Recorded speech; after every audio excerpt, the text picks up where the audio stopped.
Good afternoon, everyone. Thank you so much for joining me here at the First Alert Desk. My name's Karli Barnett, and we want to give you a look at some of the stories that we are following for your Saturday. Let's start with a quick programming note. We do have a 6 o'clock broadcast tonight. You can join us there on CBS. You can also join us streaming like you're doing now or on AtlantaNewsFirst.com. We hope to see you there. We also have a newscast at 10 p.m. on Peachtree TV and 11 back on CBS, and we hope to see you there. We're going to have a lot more on all of these stories. We just want to give you a rundown of some of the things that we are following right now and into the early evening hours. We know it's a big weekend here, and we hope that you will join us tomorrow on Atlanta News First for Super Bowl Sunday. I think you're probably aware by now that there's a pretty big game going on tomorrow. Pretty big deal. So we certainly want to see you there on Atlanta News First, and we will have you covered. We've got big team coverage after the big game. All right, so let's go ahead and get into the stories that we are following this evening. The first thing that we want to point out, reporter Bridget Spencer, she is going to be covering a ceremony honoring the life of Dexter Scott King. That is happening this evening. This is the youngest son of Dr. Martin Luther King Jr. A candlelight musical memorial is being planned tonight. Everyone is invited to come out to Ebenezer Baptist Church in Atlanta. That starts at 6:30 this evening to honor the late civil rights activist. Reporter Bridget Spencer, she's already headed out the door, and she's going to be speaking to mourners, to those who loved and who knew Dexter Scott King, and people whose lives that he impacted through the work that he did. Certainly an extremely notable family, not only across the country, but right here in Atlanta. So she is going to be bringing us more from that tonight. That will begin at 6:30 p.m. honoring Dexter Scott King. The next story that we want to update you on, this is news that we brought you this morning. An Atlanta Police Department vehicle was apparently set on fire. We have some video for you here. This is video of the investigation. We had reporter Asia Wilson out on the scene this morning. She's going to have a bit of a further breakdown later on this evening, both on air and online. But what we know so far is that Atlanta police and several other agencies investigating a burned patrol car that was found in southeast Atlanta this morning. Officers were called to the 300 block of Greendale Drive, that's a residential area in Lakewood Heights, for a car fire just before 4 a.m. The good news here is that nobody was injured, according to police, but agencies like the FBI, Georgia Bureau of Investigation, Bureau of Alcohol, Tobacco, Firearms, and Explosives, as well as Atlanta Fire Rescue Department's arson unit are all involved in this investigation. The Department of Homeland Security also responding to the scene. We also have video here. This video from a viewer, or this image rather, from a viewer that shows the car on fire. Pretty stark to see. Now, this comes right on the heels of earlier this week.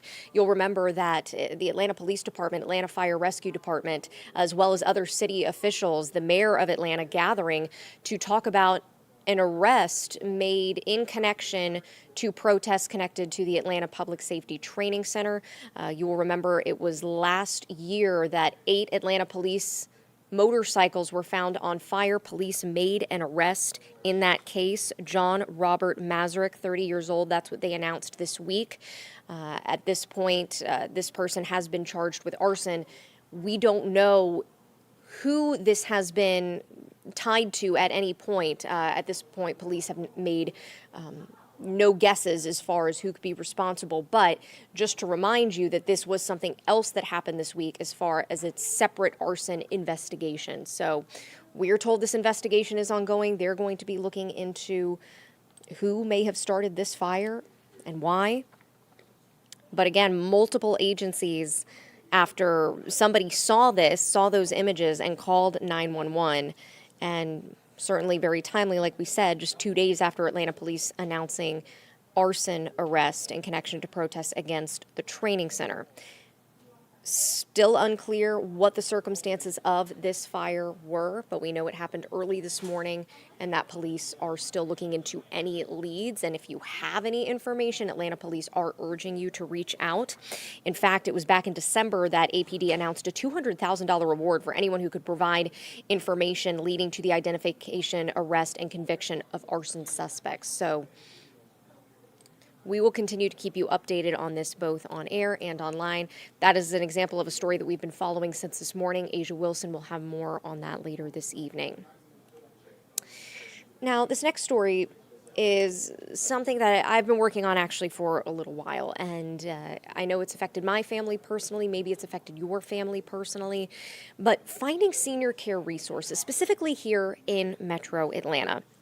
The Rosalind Carter Institute of Caregiving, it was just last week, released a brand new study with a lot of different information points, but one of those being that more and more people are having to choose between their job and caring for an aging loved one. And that could mean having to leave their career altogether. It could mean now having to find part-time work instead of full-time work. We have a link to that on our website, atlantanewsfirst.com. But I wanted to explore where people can start. Right now, if you just have a big question mark to say, I don't even know where to begin, this is a resource for you, and I want to play that out for you now. And we have more information on atlantanewsfirst.com that you can go back and continue to reference. But I spoke with the Renner family, and they're one example of a situation that worked for them. I also spoke to the owner of a home caregiving service, as well as someone who connects people to all of the different aging resources around Atlanta. So maybe there's something you can glean from this. We'll play that now.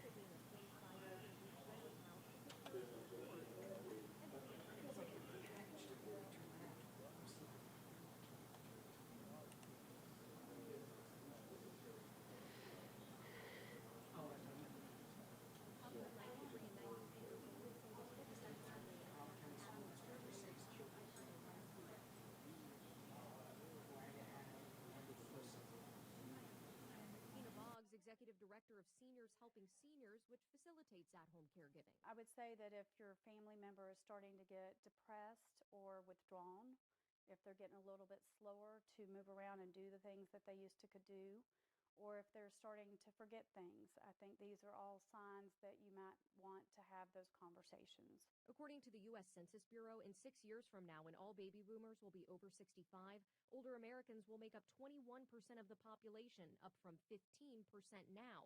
By 2060, nearly 25%. And my typical client's usually an adult child who's attempting to care for an aging parent, and they are struggling. Christopher Leibold is with the Senior Care Authority Atlanta. His job to connect families to aging services around the metro. I'll refer to legal. I'll refer out to healthcare. I'll refer out to financial services. The first is at-home care. According to Care.com, caregivers in Atlanta charge between $18 and $30 an hour. The second, a senior living community. That can be assisted living. SeniorLiving.com puts the average monthly cost in Georgia around $3,900. Or a nursing home, which provides more long-term medical care at $8,300 a month. The third category is more financial in nature. Sometimes folks can't afford to pay for assisted living, or they can't afford to bring in enough caregiving, so we introduce them to the Medicaid waiver program. You can apply for the Medicaid waiver program through the Georgia Division of Aging Services. Georgia Health says a personal care home through the program runs about $700 monthly. Supposedly they're in excellent health and so forth, but they don't know what's coming down the road. And they encourage others not to wait for their own and their family's peace of mind. Now, all right, so again, really the message there is starting sooner rather than later, not waiting until it gets to that critical moment where you're completely overwhelmed with choices. And so maybe that's a conversation that you may want to start having with your family. And speaking of gathering with families, again, the big game airing tomorrow on Atlanta News First. We really hope you'll join us for that. It's going to be a very exciting day. And you're going to want to tune in to our forecast later on tonight. You're also going to want to tune in here to the First Alert desk at 8 p.m. with First Alert meteorologist Cutter Martin. That's because maybe you're headed to a Super Bowl party tomorrow. Maybe you've got people coming to your place for a Super Bowl tomorrow, and there is going to be some wet weather. We've got some first alerts to tell you about, and First Alert meteorologist Cutter Martin has all of that covered. He's going to time it out for you. So I will go ahead and leave you with this cloudy shot here of Atlanta, a bit of foreshadowing for what we can expect for the rest of the weekend. But join him tonight at 8 p.m. right here on the First Alert desk. That's where you can ask him your weather questions for your area. And of course, we hope you'll join us on TV tonight as well. And just to make sure we have you covered, you can always stream us live on AtlantaNewsFirst.com, Roku, Apple TV, Fire Stick, all of your streaming services. We appreciate you joining us here. Take care, and we'll see you later on tonight.